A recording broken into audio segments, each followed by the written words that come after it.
Hey guys, welcome to the Challenge Podcast. I'm Coach Steve. And I'm Coach Nick, and we're going to be talking about everything fitness, health, and the challenge. Let's get on with the show.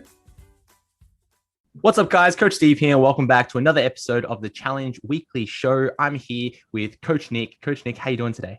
I'm very, very well. Thanks, Coach Steve.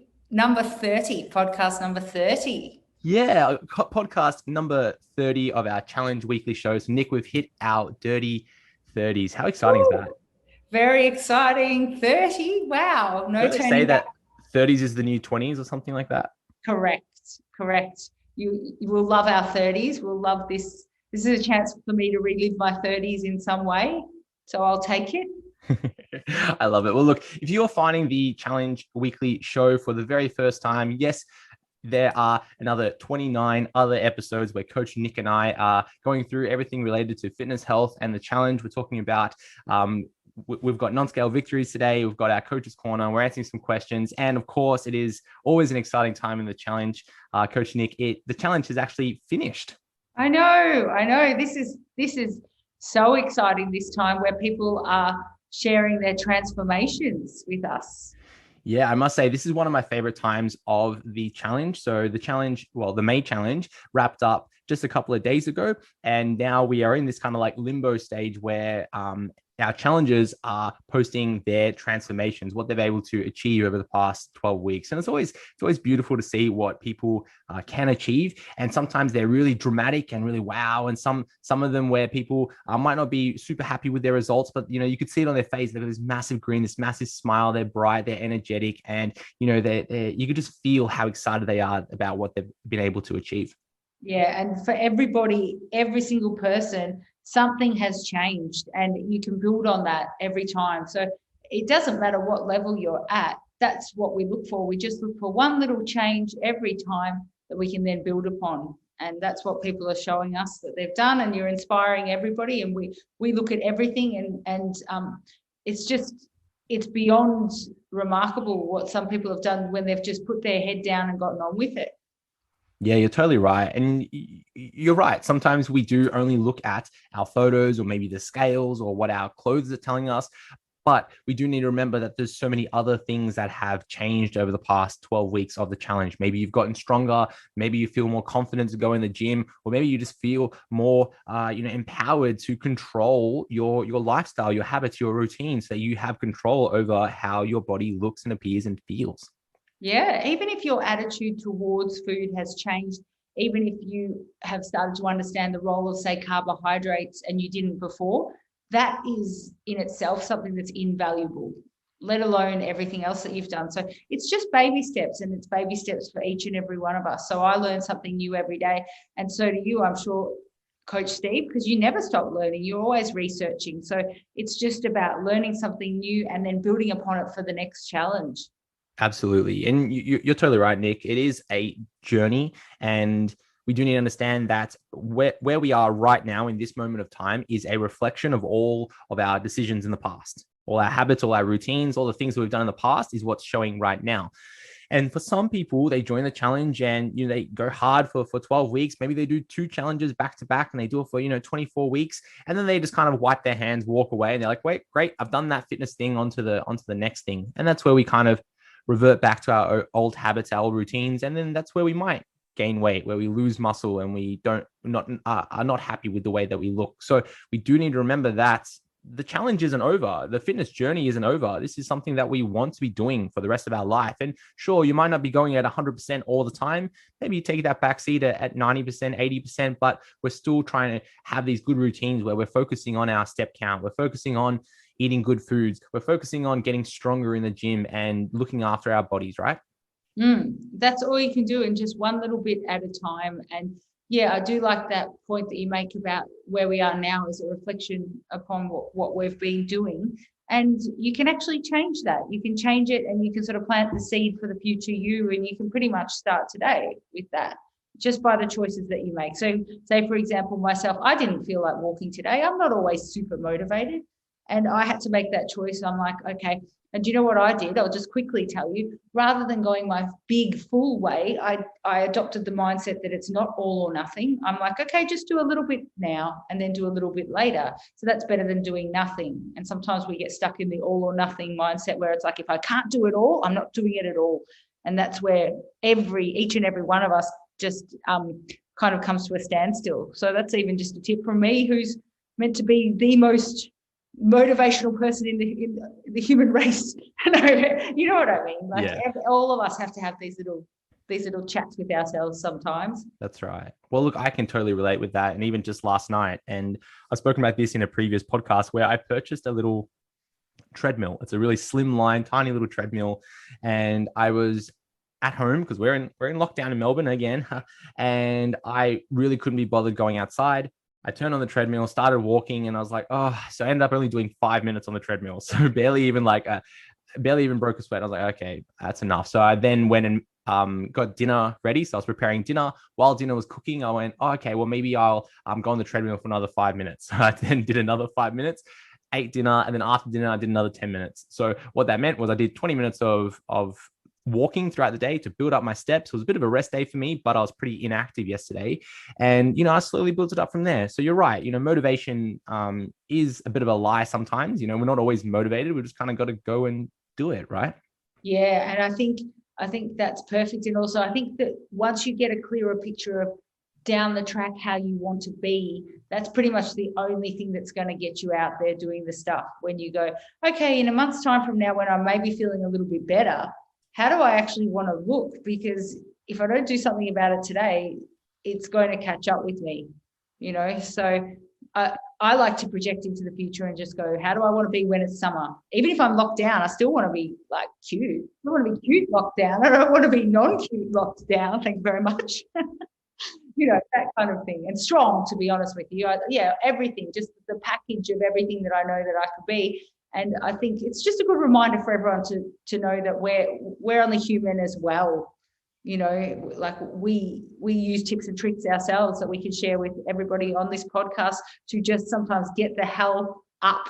There was a podcast that I did a couple of months ago, a couple of challenges ago. And this is a podcast series where I interviewed previous top 10 finalists. So again, if you're finding the challenge podcast for the first time, go check out some of our previous podcasts where I interviewed previous top 10s and spoke about their experiences. And there was this one quote from one individual, I think it was from Nathan, and he said that doesn't matter what you're doing right now, it's what you do next. And I think that has, a bit of a fork in that where, one, if you, let's say, ate the cookie, it doesn't matter that you ate the cookie. It's what do you do next? Do you eat another cookie or do you go for a walk? Okay. And that's similar on the other side. Hey, you might be like Coach Steve and Coach Nick, where we're training every day, we're eating all the good foods. Hey, you're ticking all the boxes. That doesn't matter because it's all about what you do next. So even if you are in that peak position right now where you go, hey, I've got the 6-pack, I'm deadlifting twice my body weight, I'm running 10Ks every day, XYZ, ticking all the boxes. Hey, that doesn't give you a free ticket to go take the piss, because you do need to consider what you're doing next, because it's a bit of an investment, because you're going to reap your investment a little bit later. That's right. And like your body actually becomes more like a top of the range car, and that's even more expensive to maintain, and you've got to put in a lot of effort to keep it like that. So we can't just sit around. Well, look, it's of course the end of the challenge, and we are going through the process where we're going to be uploading our final photos to the challenge website. Then public voting opens very soon. Then we've got our top 50 announcement, and then our awards night. So talking about a few dates, the day that this podcast is being released, it's the 10th of August. That's a Tuesday. So you have, yesterday and today to upload your final photo to the challenge website.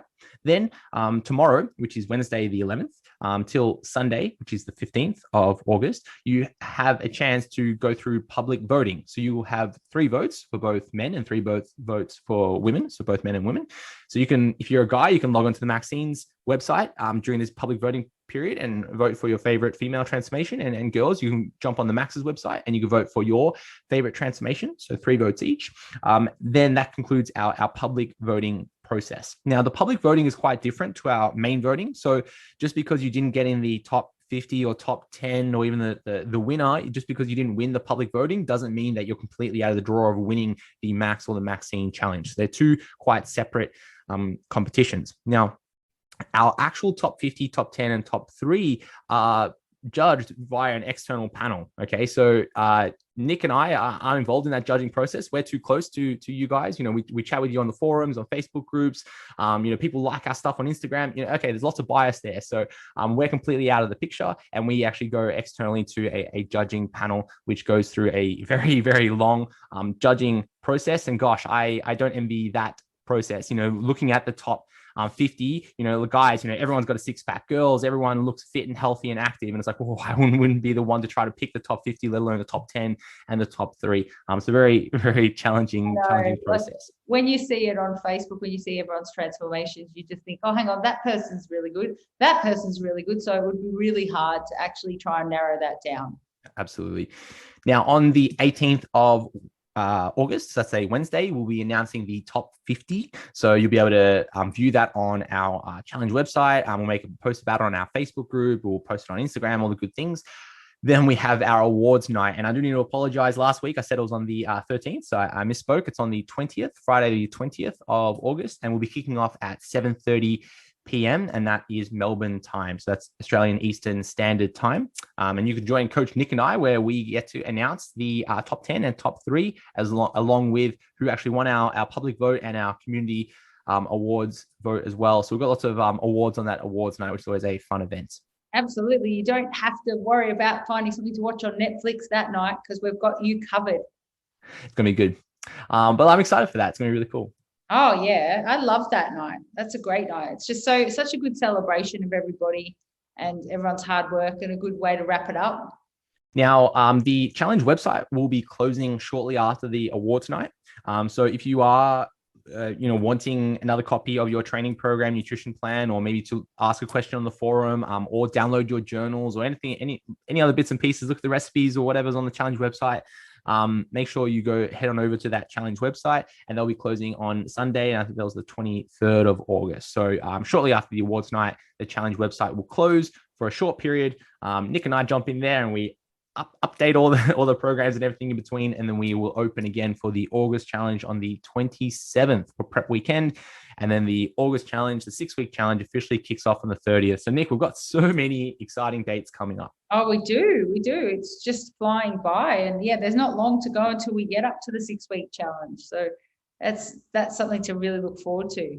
Now, in other exciting news around the world, the Olympics has wrapped up, which is, I don't know if you've been watching much of it. I've been glued to my screen watching it. I always love seeing athletes perform at their peak level. Yeah, it's amazing. It's so good.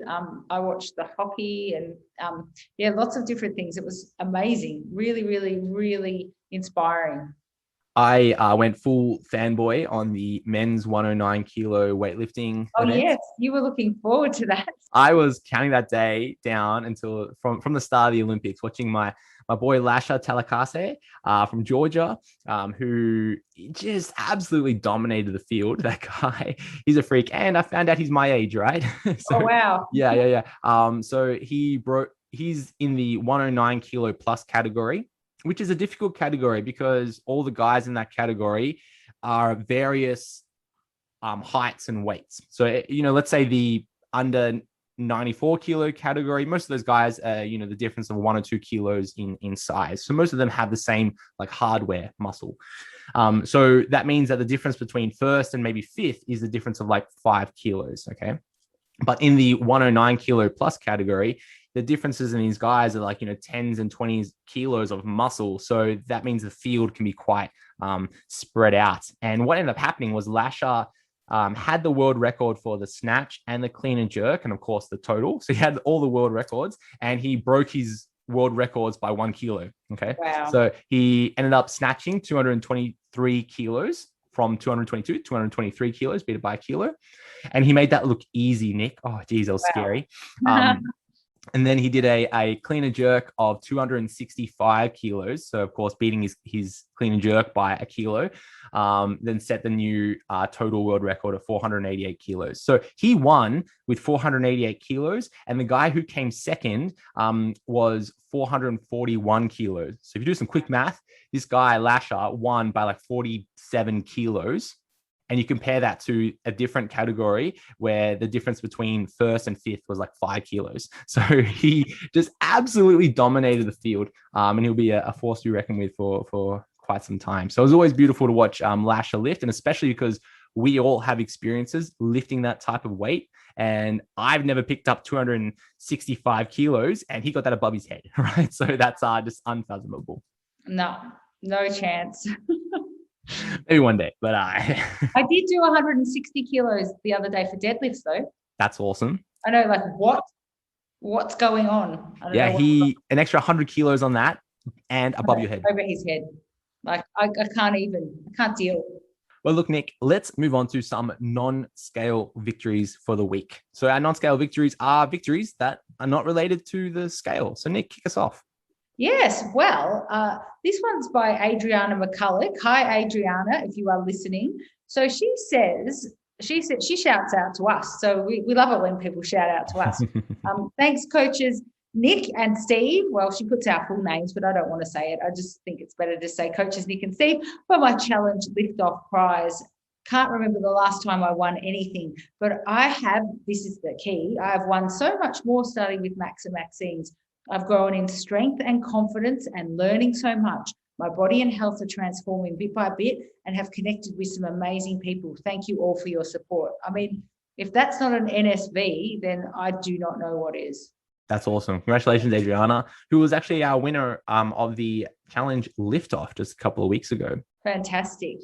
So, I love that. It just basically sums up, if you had to sum up the challenge in a few sentences, that's what we would love you all to get out of it. So there you go. And then now I've got Jessica Delamore. So Jessica Delamore, Jessica writes, the small things that I have found I had success in were switching my milky coffees for long blacks, cutting out alcohol altogether except for a cheeky couple of glasses last weekend celebrating my wedding anniversary, paying particular attention to portion sizes, and finally focusing on pushing a heavier weight each and every time. I found my program becoming too easy. So that is amazing as well. That's another basically thing that we would love everybody to just take away from the challenge when you're doing it. It's as simple as just some little swaps like that.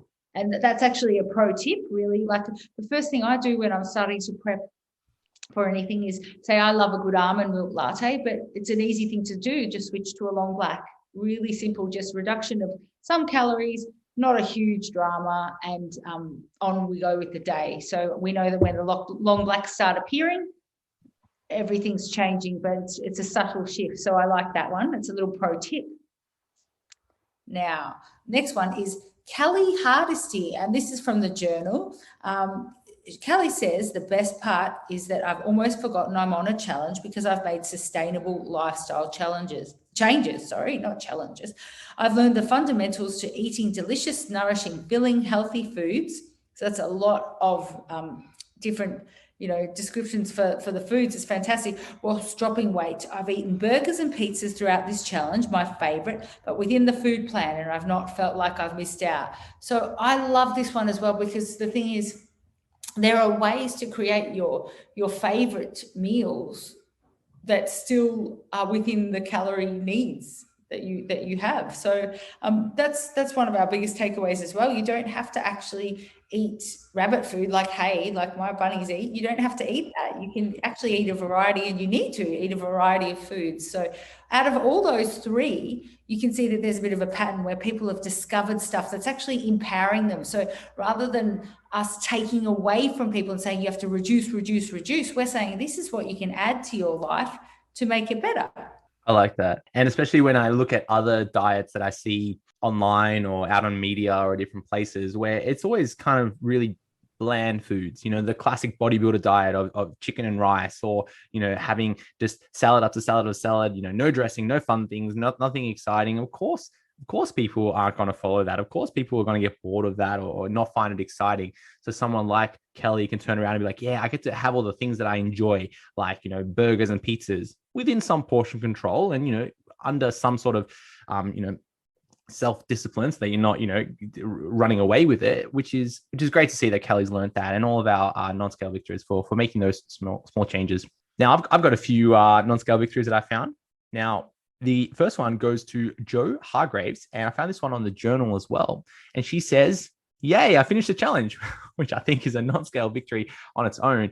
She says that she's feeling incredible and strong. She says that her visceral fat is down, her strength is up, and energy and happiness is up as well. So that's awesome. Big ticking of the boxes. She says that she's also already signed up for the 6-week challenge, and she signed up her husband as well with her. So that's awesome from Joe, where she's looking at other aspects of her life that is improving, getting better, getting stronger, so which is good to see.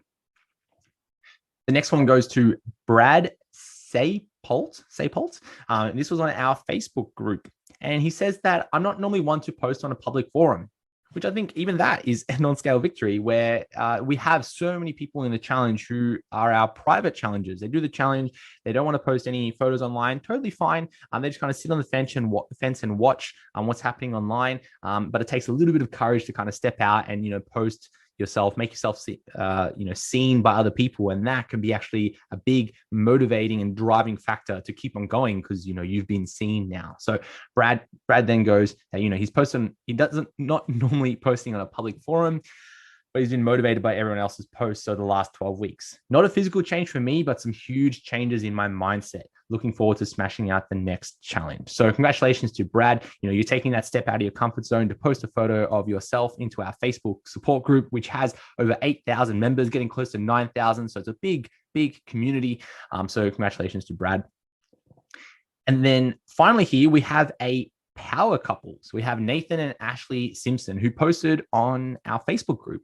And just summarizing their post, which is quite a long one, they said that they didn't have a perfect challenge. They had a few hiccups where maybe they had a drink here or there, or maybe a glass of soft drink here or there, but that's okay, because they continued to support each other throughout the challenge. They got better and better as they progressed through the challenge. They've achieved an amazing result, and they have a newborn and a 5-year-old with them as well. So I'm sure that's a very stressful environment in their household, but it's great that they were able to support each other to complete the challenge. Congratulations to Nathan and Ashley. Yeah, I love it when couples get together and empower each other to do it, because it's the most supportive environment. And we know the environment makes such a difference. Well, look, Nick, let's move on to our Coach's Corner. So our Coach's Corner is where Nick and I offer our tips for the week. So Nick, would you like to kick it off for us? Yes. Well, speaking of environment, I'm just going to have a little bit of a chat about planning meals in lockdown, just ways to possibly avoid extra snacks.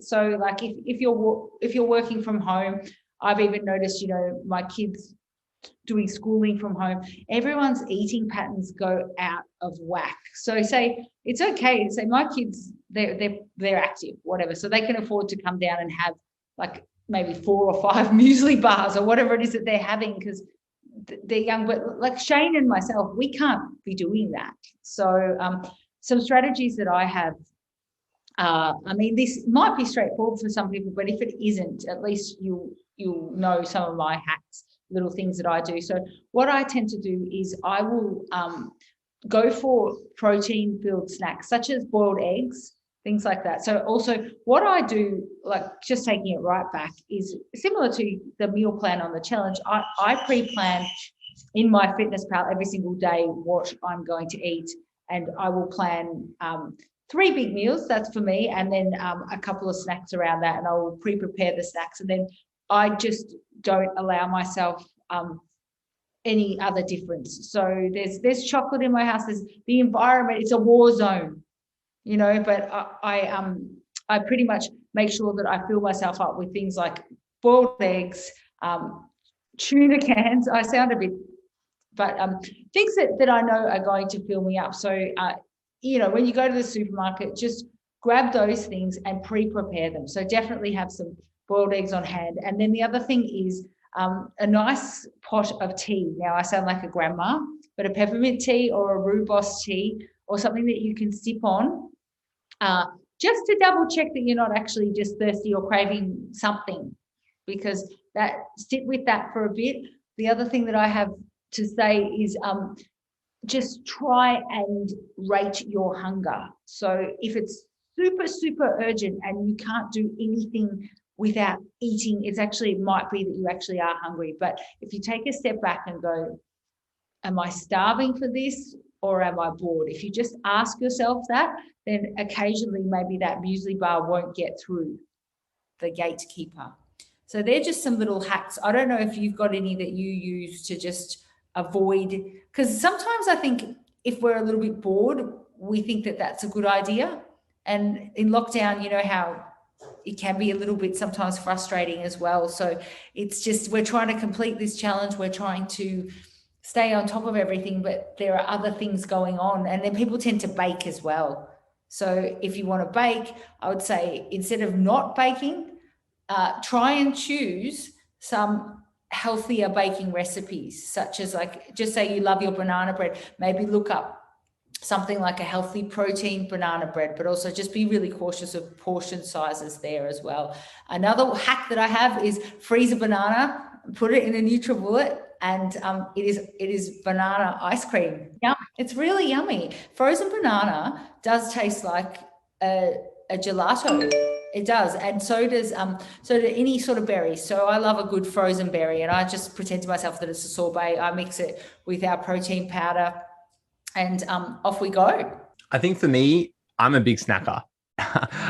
If there is like something that's that I can just grab with my hands, I'll eat it. And I know that, and I'm the fitness guy, and I know that that's what I'm going to do. I'm going to snack. So for me to break that habit is I try my best to create friction so that I don't complete that habit. Because if I make it easy, I'll do it. So if I grab those snacks and put them on the kitchen table, that's, maybe unwrapped bits of chocolate, I'm just going to walk by, grab it, put it in my mouth, and I won't even know that I had it. So I've made that really easy. So what I do is I make a lot of friction so that I don't do it as easily. So, let's say, think of a really classic bit of chocolate, it's wrapped up. So you keep it wrapped up, keep it up in the bag, and then you'd store that bag somewhere, on the other side of the house. So it's really hard. So if you're going to snack, you're going to open the fridge, nothing in there. You open the cupboard, nothing in there. You're not going to look at something and grab it, a bite, and then walk away. So for me, I create lots of friction for those behaviors that I don't want to do.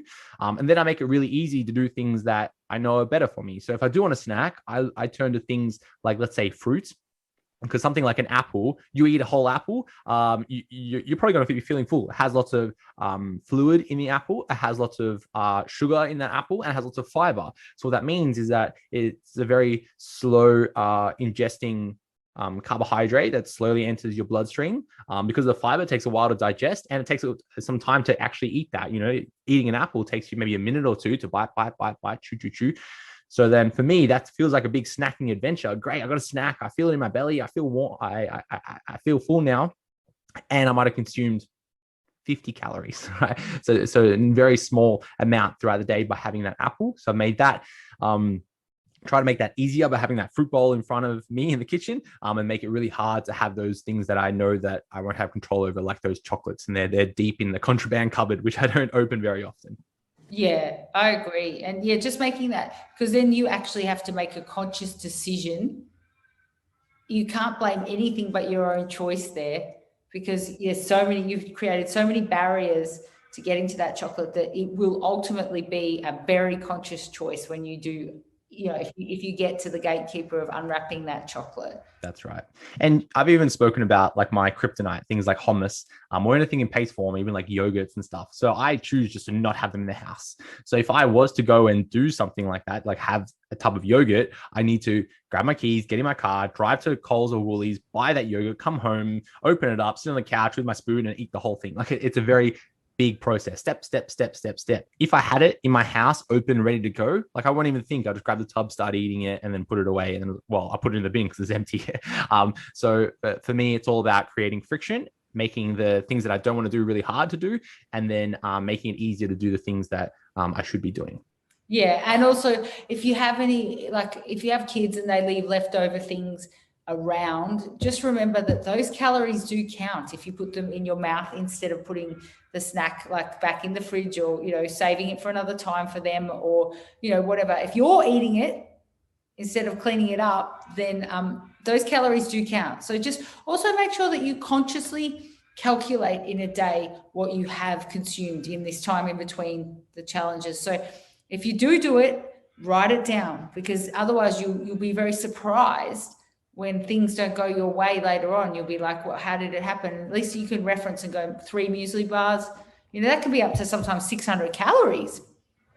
So just be conscious of things like that. So like, just say you took 3 bites of a muesli bar, I mean, it's okay. Like, this isn't extreme, but you could be looking at 80 to 100 calories. So just remember that that's where it would have come from if you find that you end up in a calorie surplus, which you've been trying so hard. If you've been on weight loss, you've been trying to sort of avoid that. So just remember those little habits, and remember, we will eventually all get out of lockdown. So we want to act for our future selves, like we said before. I like it. It's really good advice. So from here, I wanted to talk a little bit about pre-workouts. Yep. And I guess what we want to be looking for in a pre-workout stimulant, and I guess what they're all about. Should we be taking a pre-workout, or do we want to be having anything before we train? So I thought I'd talk a little bit about some of the compounds that you'd find in a pre-workout supplement and what they do in your body. So let's talk about probably the biggest ergogenic aid. So ergogenic aid means something that helps us perform. And the biggest ergogenic aid would be the most used drug in the world. Yes, it's a drug, and that is caffeine. So caffeine is very closely linked to our strength and our performance, and plays a major role in our ability to be stimulated for training. So if I'm really tired and lethargic, I'm not going to be going and lifting, twice my body weight in a deadlift. I'm not going to go be bench pressing for reps or, training at my peak potential. I'm going to be tired. I'm going to be sleepy. Like, I don't want to do this. But if I was to have a source of caffeine, just that cognitive focus before I train can improve my training session. And if I was to time my caffeine consumption before I train, then that means that chronically, so over time, my performance in the gym will be better and better and better, which means to more gains. Okay. So when we're talking about caffeine, we do need to be a little bit cautious about how much caffeine we do consume. So caffeine, because it works on our nervous system, we do kind of get this repeated dose effect where each dose of caffeine will have a lesser dose than the previous dosage. And anybody who's drunk coffee knows this, where maybe when you first drunk coffee, you'd have one cup of coffee and, oh, geez, happy days, you're good to go. But then now you might be having 5 cups of coffee a day and you still feel tired because our nervous system has kind of become used to that stimulant. Okay. So we do need to be aware of that. And now what can end up happening is that we have lots of caffeine throughout the day, and then that inadvertently affects things like our sleep. So caffeine does have a half-life of about 6 to 8 hours, depending on what source you look at, and of course, depending on the individuals. So that means that after 6 hours, there's still about half the amount of caffeine still active in your body. So if you're going to be having caffeine in the afternoon or even in the evening, when it comes sleep time, caffeine is still in your system. For some of us, we might go, oh, well, Steve, I can still sleep really well. I can have a cup of coffee and it puts me straight to bed. Sure. But your ability to go to sleep and get to sleep isn't the same as having a restful night. And what we do find is that those who consume lots of caffeine or have caffeine in their bloodstream do tend to have more restless sleeps and lower quality of sleep, which can create a big snowball effect of this constant feeling of tiredness and this constant dependency on caffeine. Okay. So we do need to be aware of our total caffeine intake. Yeah, it's a tool, isn't it? Even though we use it as almost like it's pleasure as well. But if you want to use it as a tool, you need to use it strategically. Yeah. So how much caffeine do we want to take before we train? Well, there's been some interesting studies, and the recommendation that I'm going to say today is between 3 to 5 milligrams per kilo of body weight. So put that in perspective. Let's say, Coach Steve, I'm about 100 kilos. I want to be having between 300 and 500 milligrams of caffeine about an hour before I train. And that's to get like an effective stimulus and an effective change on my strength output before I train. A shot of coffee, would you say? Yeah.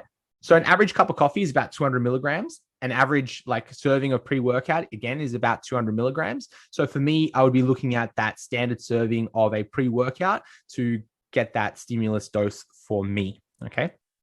For most individuals, let's say, you're a 60 kilo woman, you're looking at that like 3 to 5 milligrams. Similarly, you're looking at about that 200 milligrams. That's about 3 times your body weight as an example. Okay. So for most of us, having the standard dose is more than enough to get some good strength changes and some good effective outcomes of caffeine.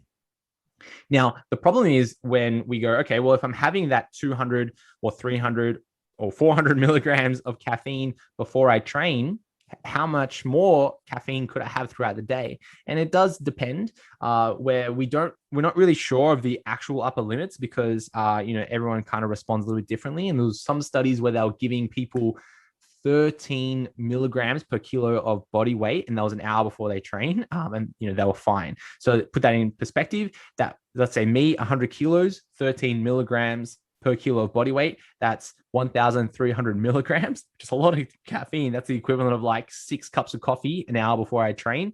And they looked at the outcomes and they saw a significant change in strength. So we don't really know what the upper limit is, but to give you a limit to be like, okay, let's be reasonable with our caffeine intake, I would be saying if you're consuming around that 500 milligrams of caffeine per day, that's when we might be trying to put a cap on it, going, it might be starting to affect your sleep cycle. Okay. So for someone like myself, if I was to have like a cup of coffee in the morning, and then a pre-workouts, maybe in that mid-morning or even afternoon or so, I would be pushing that cap of how much caffeine, I'd be wanting to have throughout the day. Okay. So that's caffeine. The next types of compounds that will be really helpful in a pre-workout is a nitric oxide booster, which can improve our blood flow. And what that does is it helps to vasodilate, which is to make our blood vessels bigger. That can help with the pump. That can help with improving, blood flow around the body, or improving, oxygen and nutrient supply to our muscle. Now, we can get these through compounds such as citrulline. So a lot of pre-workouts have a citrulline malate or an L-citrulline. So one being goes directly through the blood-brain barrier, and one that gets digested slowly, makes its way in through the blood, through the brain. And citrulline is a precursor for what's called arginine. And arginine is one of our amino acids. Okay, so if you're following along, we want citrulline, which turns into arginine, and arginine plays a role on our blood vessels to dilate our blood vessels.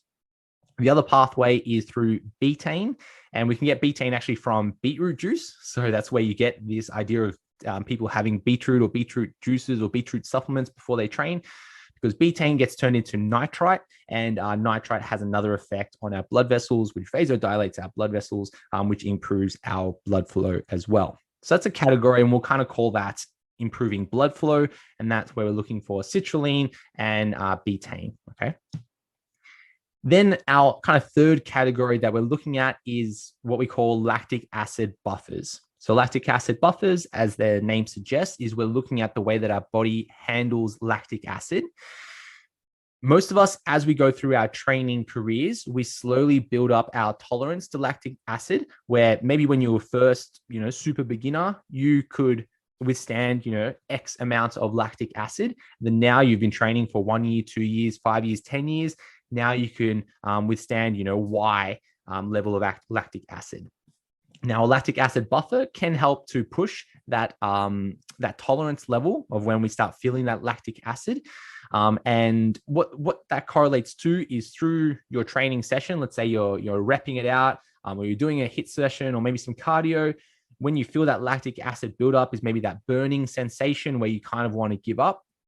That threshold can push out that burning sensation so that we're able to get a few more reps out, or go for an extra 10 seconds on a HIIT session or a circuit, or go for an extra minute or two in a cardio session. And the main influencing factor to lactic acid is beta-alanine. Now, beta-alanine is that compound that gives you that skin crawling feeling. So if you've had a pre-workout and you kind of feel like, oh yeah, I got the tingles, that's beta-alanine. Okay. It can even give you like a little bit of redness in certain places as well. It's like, so that redness might actually be some of the other stimulants or thermogenics that are in some compounds. So that might be that you're really sensitive to caffeine, or like, green tea extract or something similar, which can give you that rash-like sensation. Okay. But that's very individual based. For most people, they won't experience anything. For some, it's really prominent. Okay.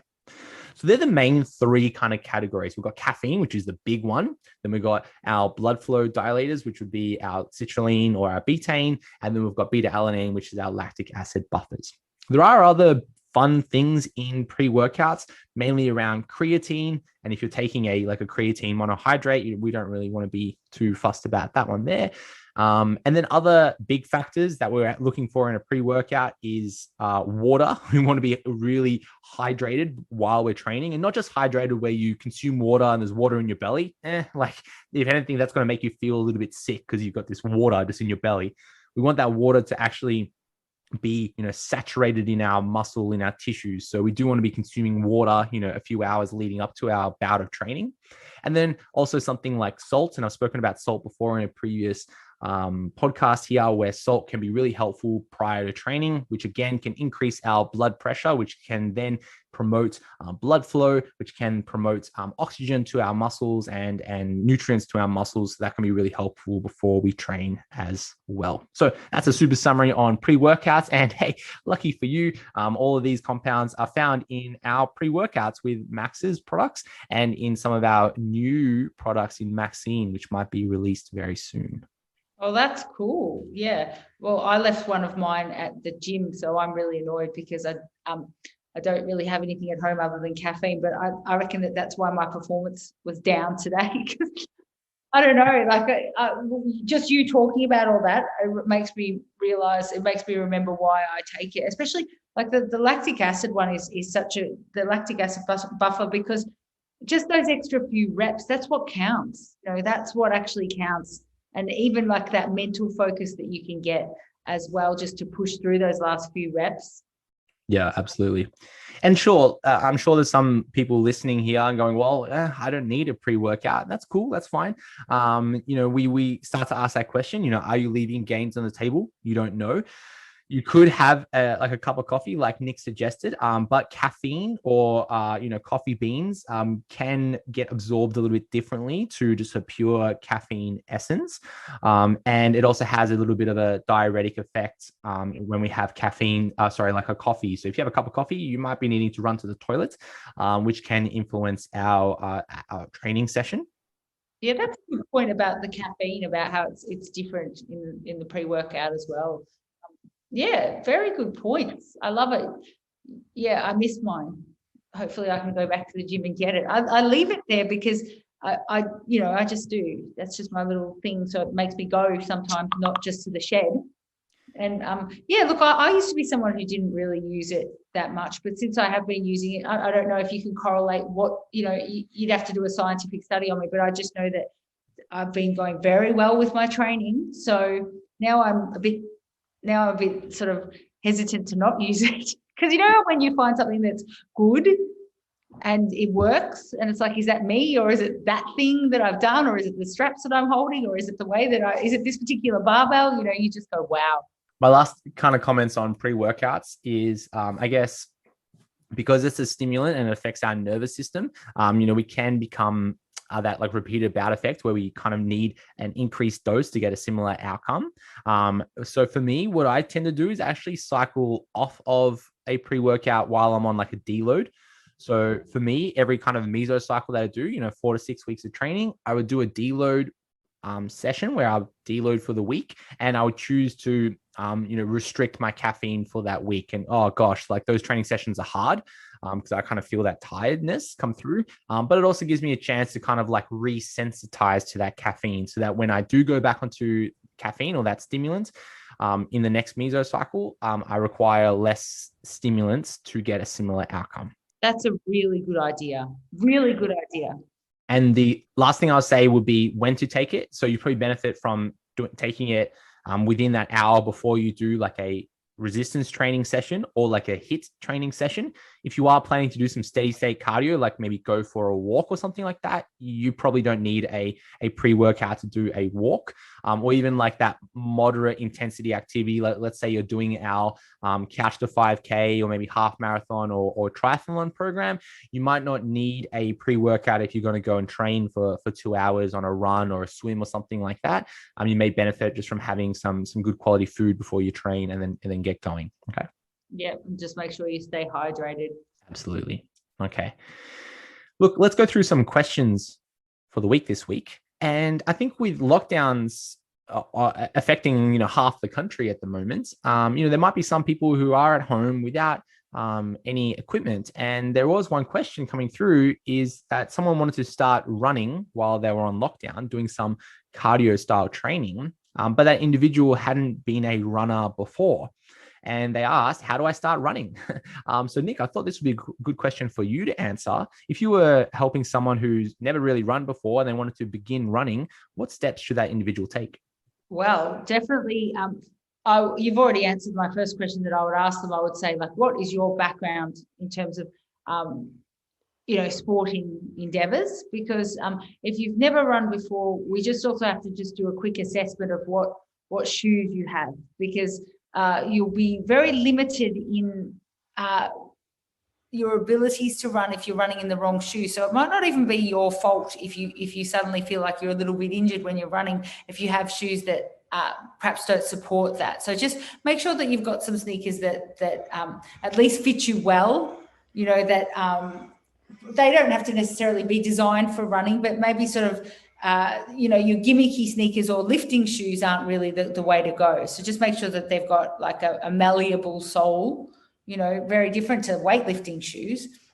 So just think about that. So just say that you've got all that set up, you've got all your gear and you're leaving the driveway. So this is Shane, my husband, who has actually just taken up running himself. So he's done one run and I think he went too hard, too fast. So he is now just stepping it back. So what I told him was what I would tell everybody here, which is just start by doing the run walk technique, which actually, to be honest, even in marathons, I don't know if you saw when you were doing your one, but people actually do that in the marathon as well. It's a thing, it's a vibe where you run and then you walk and then you actually see these people, you overtake them, they overtake you. It's a thing, they get great times. But yeah, so I would pick a distance that you can just lightly jog. It doesn't matter if it's 100 meters or if it's 200 meters, and then I would match it with a walk. So, and I would pick your distance quite conservatively to start off with. So we've got a park that has a toy whale in it. So we call it the Whale Park, and it's about 3.2 Ks to go from the whale, from our house to the whale and around. So that's kind of a nice one to start with. If you don't know the exact distance, just pick something that you would normally walk and just start with matching the distance of the running and the walking. That's how I would start. And look, if you run out of gas, it's okay. What you need to do is just pick up the pace on your walk just a little bit as well. So like, just because you're tired when you're running doesn't mean that you stop altogether and start to just limp along. Pick up the pace when you're walking, everything counts. Then from there, you can start to do some interval training. So we can do the fartlek training. So that's Swedish for speed play. So it's on and off training. So you could do 20 seconds of running with 40 seconds off. And do you know what? The best thing is, if you've got Spotify, there are heaps of different timers on there. So you could even just choose a Tabata timer where you do 20 seconds on, 10 seconds off for 8 rounds, even though you wouldn't want to do it as hardcore as Tabata, because Tabata is meant to be flat out, you can't move, but just use it as a timer. So go maybe find a Tabata. I've actually got one that I've shared, but I could share it again if you like.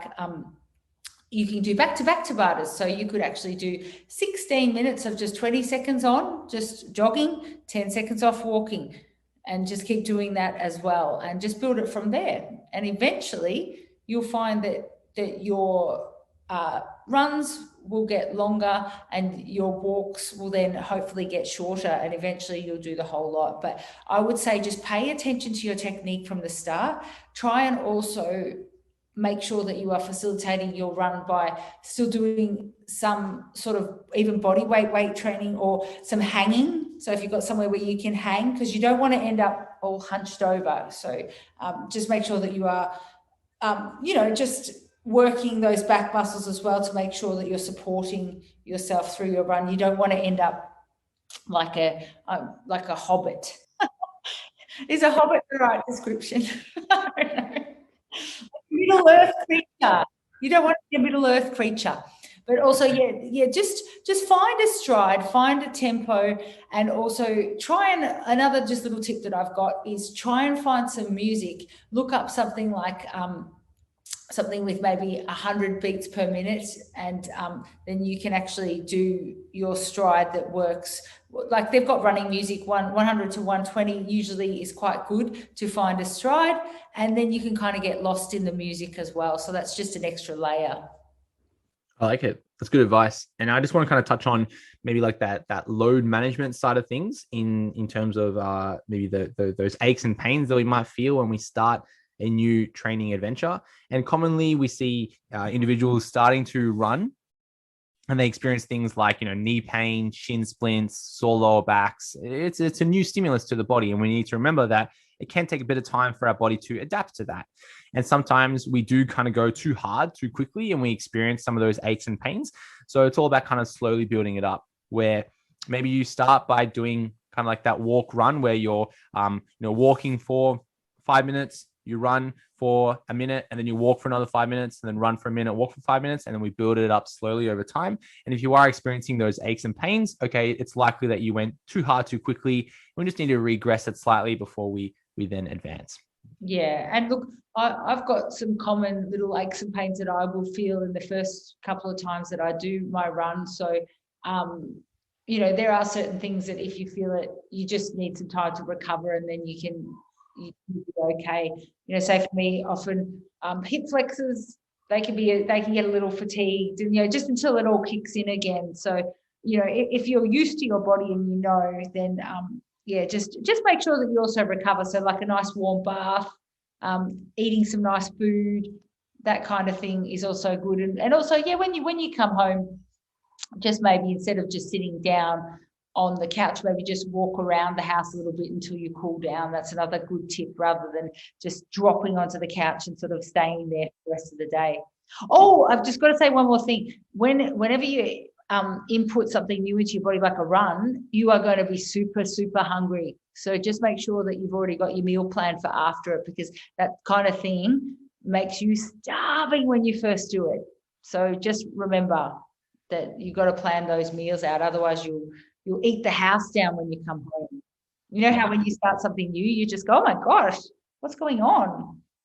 When I was beginning my running journey, I was experiencing those aches and pains. And I guess I was always in a routine where once I got home, I tried to do some sort of stretching, mobility, some sort of like cool down to keep myself kind of a bit limber. Because you're right, like when you're going for a run for 10, 20, 30 minutes, you're kind of in the same posture, maybe that hunched over position. You're kind of just like slogging it out in that pace.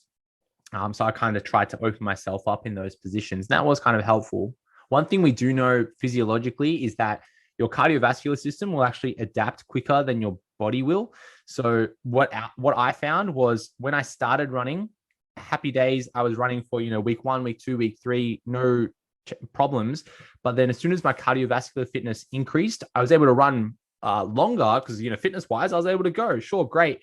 But then that's when I started to get those shin splints. My feet started to really ache. My hips were really sore. I got that lower back pain. It was because my body hadn't adapted, but my cardiovascular system had. So it is a little bit of a tug of war between those two, systems of our body, where you probably could go further if you wanted to, but sometimes you do need to pull it back slightly so that your body can adapt and that you can have a healthy running career. That's right. You want to have respect for it. So it is a sport in itself. And even though it's free and it's outside and everybody can do it, you've still got to take the same steps as you would when you're weight training in the gym, and just have some respect for it and start gradually if you wish to continue for a long time. Next question here is talking about our protein products and the differences between different types of protein. Mm-hmm. And I guess we get this question a lot because there are different types of proteins and they all have different prices and different acronyms and letters and things, and it gets confusing. So let's talk about the differences between WPC, which is whey protein concentrate, WPI, whey protein isolate, probably WPH as well, whey protein hydrolase, and then casein. So all different types of proteins. So when we're talking about protein powders, we're mainly talking about whey protein powder. And we need to understand the process that it is just a food product. It's a milk product.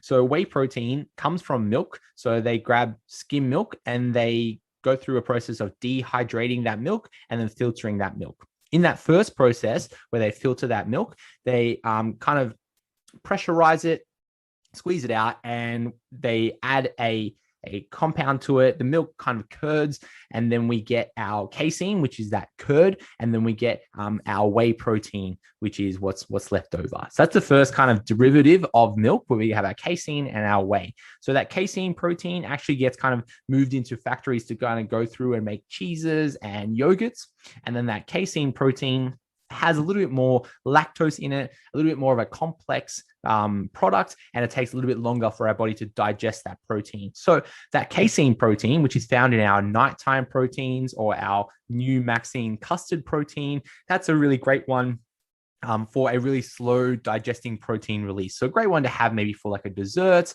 or in the evening before we go to bed, so that we can have a stimulus or a bolus of protein in our bloodstream, so that we can have a nice sustained muscle protein synthesis response. Okay. Now we need to understand that that protein response is much lower than other types of proteins. So we have a longer and smaller protein stimulus coming from a casein protein. Now, on the other side of that derivative, first, we start off with whey protein concentrate. So think of it a little bit of like a filtering process. We have our whey protein concentrate, which is our WPC. It's about 80% protein, and then it still has some elements of carbohydrate and fat still in it because it hasn't been filtered completely. And we know milk has high levels of fat and carbohydrate, sugars in it. So it does have other bits and pieces in it. So whey protein concentrate, a little bit cheaper to make from a manufacturing side of things, can be useful in other areas because it has those extra calories from other sources. And that's commonly found across all proteins. So any brand protein will most mainly use a WPC, whey protein concentrate. When we filter that even further, we go into WPI. So WPI is whey protein isolate, because we're kind of isolating it a little bit more. That has filtered out more lactose and more bits and pieces in it. And that's kind of closer to that like 95, 99% protein. It's a lot more protein in that and more suitable for someone maybe like myself. I'm a little bit sensitive to lactose. So if I was to have lots of WPC or even casein protein, I feel it in my stomach. So I choose to have a lot more WPI, whey protein isolate. Then we kind of go through a more filtered process of the whey protein isolate, where we kind of go through into whey protein hydrolase or whey protein peptides, and much more filtered, a lot less other things in it, and closer to that 99.9% protein in that. Much more expensive protein to manufacture because it's filtered.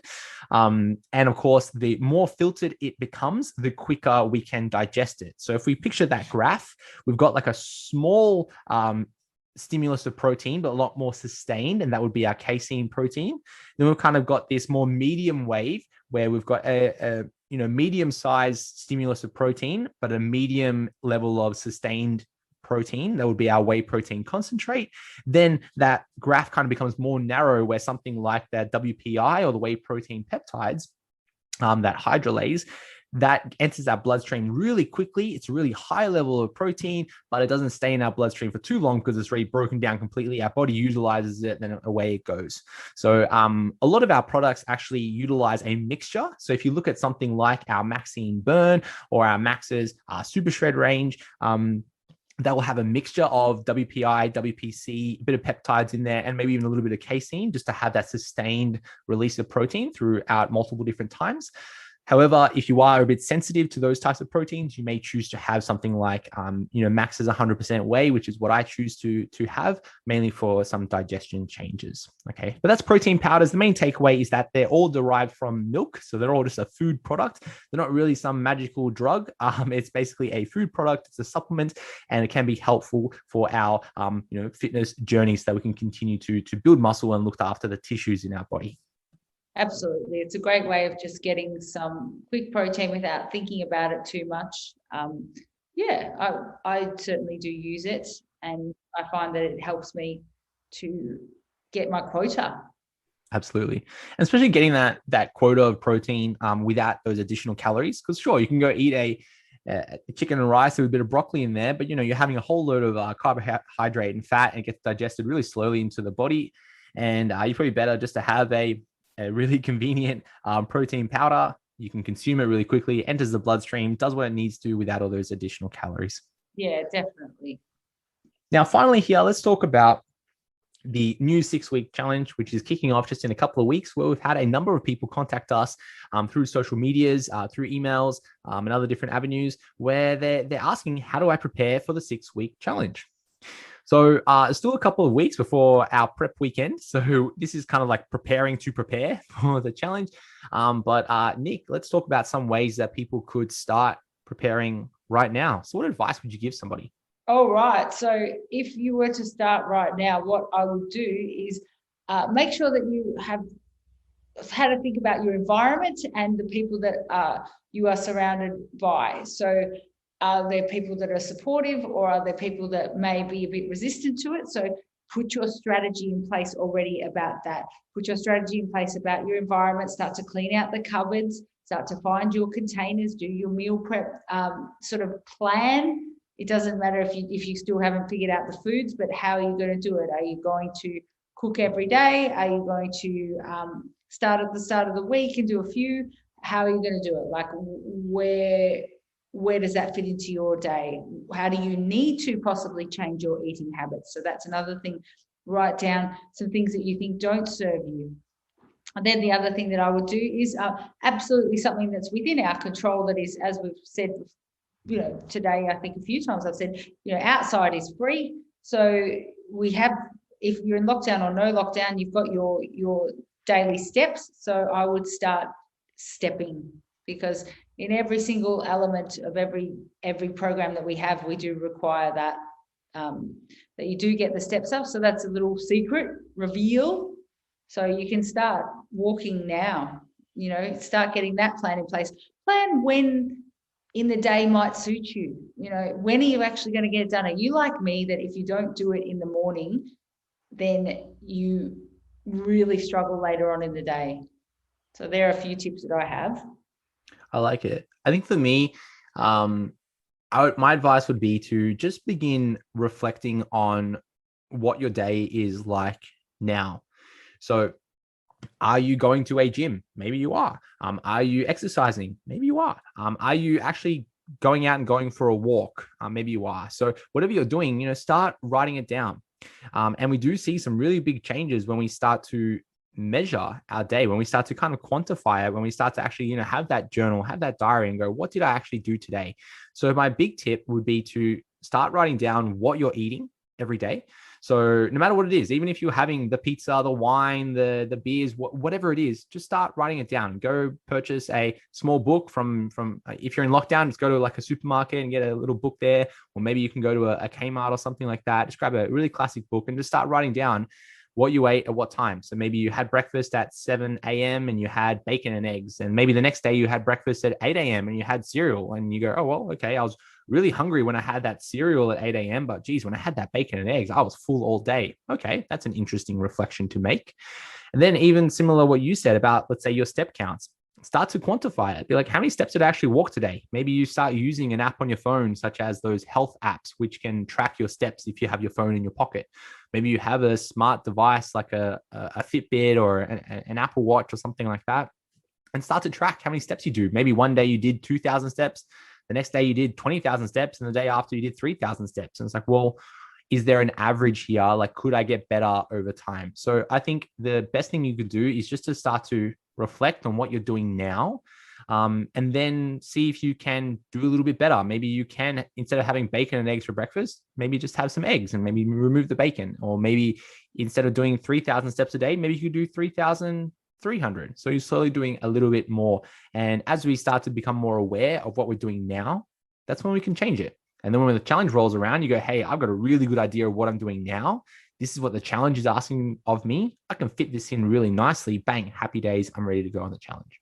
That's right. It's just about creating some consistency now and realizing that it's not going to be a magic thing that starts for you on the day that the challenge starts. These are sort of the clues that we're giving you towards what it's going to be. So really just start putting those things in place and you're already halfway there. I always love to say at the start of every challenge, or for any client that I'm encouraging to do meal prep, grab some new containers. They're a cheap and cheerful way to sort of start a new thing. So just go to the supermarket or Kmart and grab some plastic containers and say, these are mine.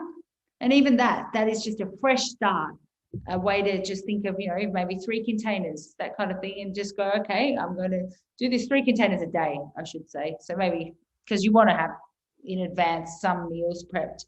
And just also, really just clean those cupboards out, because that's also, it's not just a literal thing, it's symbolic too. It's like, okay, goodbye to that. Here, welcome to the new stuff. I like it. That's good advice. Well, look, Nick, let's wrap it up there for episode number 30 of the Challenge Weekly Show. If you've enjoyed this episode, let us know. You can leave us a review on iTunes, or maybe you could share this on your Instagram or on your Facebook. We love seeing those who have listened to this one there. And we will catch you next week for episode number 31. Thank you, everyone. See you.